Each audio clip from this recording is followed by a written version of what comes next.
செய்தியை பார்த்து வருகிறோம். நெல்லை மாநகர பகுதியில் பணி செய்து வந்த 11 காவல் ஆய்வாளர்கள் அதிரடியாக பணியிட மாற்றம் செய்யப்பட்டிருக்கிறார்கள். மாநகர பகுதியின் முக்கிய காவல் நிலையங்களான பாளையங்கோட்டை, பேட்டை, பெருமாள்புரம் டவுன் ஆகிய காவல் நிலைய ஆய்வாளர்கள் அதிரடியாக மாற்றம் செய்யப்பட்டிருக்கிறார்கள். இது குறித்தான உத்தரவை பிறப்பித்திருக்கிறார் நெல்லை மாநகர காவல் ஆணையாளர் மூர்த்தி. அது குறித்த விவரங்களை பார்த்து வருகிறோம். விரிவான விவரங்களோடு இணைகிறார் எம்முடைய செய்தியாளர் ராஜா. வணக்கம் ராஜா, இந்த பணியிட மாற்றம் குறித்தான விரிவான விவரங்கள் என்ன? வணக்கம் கௌதமி.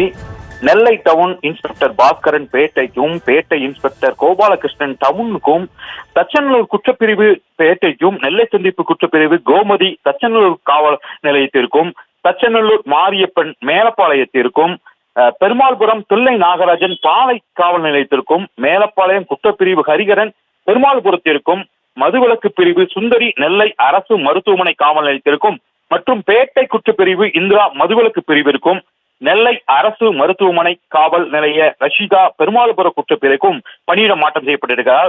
இந்த தினத்தில் புதிதாக நெல்லை மாநகரத்தில் 11 காவல் ஆய்வாளர்களை மாற்றம் செய்து நெல்லை மாநகர காவல் ஆணையாளர் மூர்த்தி உத்தரவு பிறப்பித்திருக்கிறார்.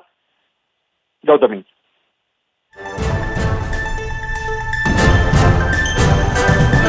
விவரங்களுக்கு நன்றி ராஜா. செய்திகளை உடனுக்குடனும் துல்லியமாகவும் தெரிந்து கொள்ள சப்ஸ்கிரைப் பண்ணுங்க.